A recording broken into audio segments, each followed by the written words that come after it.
doesn't make any sense. Put that chart back up on there. It doesn't make any sense. America, why would you want the peaks and the valleys on your income?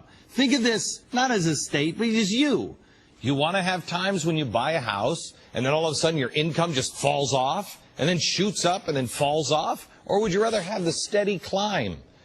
California is using, correct me if I'm wrong, most of their income or their revenue is on income, right? Texas doesn't have one. What the heck is wrong with us? What are we doing?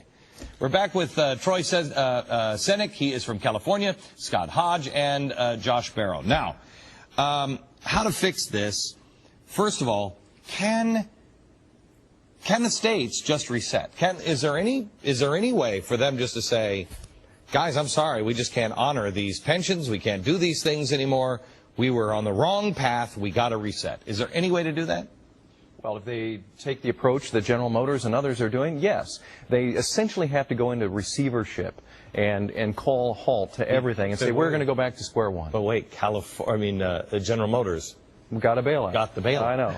Got the bailout. But it also put them in a position of having to renegotiate employee contracts and supplier contracts and so forth. So it did allow them that flexibility. And, aside from the fact that we all subsidize that effort, California can do it, and it has to do it quickly because it is beginning to lose population, as Troy mentioned earlier, to other states. Over the last 5 years, California has lost nearly 300,000 taxpayers and their families to other states throughout migration, and they took with them $26 billion in income out of the state. Now, that means that the California economy is going to be starting to shrink, and their tax base is shrinking too, and that means they're going to constantly face this never-ending spiral of trying to tax a shrinking pool of income with higher and higher taxes. Where'd they go?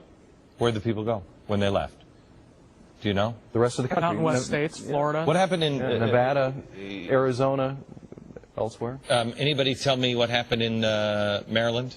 Because I think there's some real lessons to be learned here in the positive. I mean, they were negative lessons, but what happened in Maryland? The Comptroller General reported last year in Maryland that the number of households over 1 million fell by a third, and that brought down the total amount of income tax collected from millionaires by $100 million.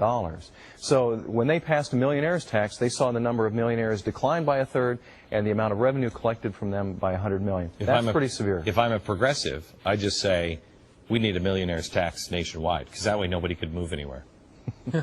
You know what I mean? They'll still move to Florida. Well, that's the effort that the public employee unions are making. They're making a very concerted effort in Washington and with their affiliated groups in the states to push millionaires' taxes at the state level, and they've had some success during the recession. As we noted, Oregon just passed one by referendum last week. I believe it's about a dozen states that have enacted or raised their millionaires' taxes since the start of the recession. And politically, it's a popular idea right now. A lot of people are saying, yeah, let's make the rich people pay more. There hasn't been a lot of focus on what the long-term economic effects are. Real quick, these are the failing states. California, that debt is staggering. $541 billion. Rhode Island, little teeny state. I mean, you can walk that state in a day. $8 billion. Michigan, 29. Oregon, 11 billion. Which are these the closest to collapse? Which are the closest to collapse? I don't think any of these states need to collapse. Ultimately, what you need to do to fix these problems is simple. You need to spend less money. California needs to figure out why it costs them twice the national average to imprison a prisoner. I mean, you're laughing, but... Guys, I'm laughing because what planet are you living on? All they have to do is just decide to spend less money.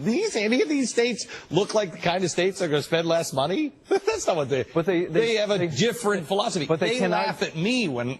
They laugh at you when you say, spend less. But sometimes your philosophy runs into reality. I mean, if California is really faced with the prospect of bankruptcy, which is a huge problem for the state. I mean, New York City almost went there in the 1970s and went under federal financial receivership. It's not something the state wants to do. They basically have to give up control over running the state to the federal government. And so, do you really think that federal...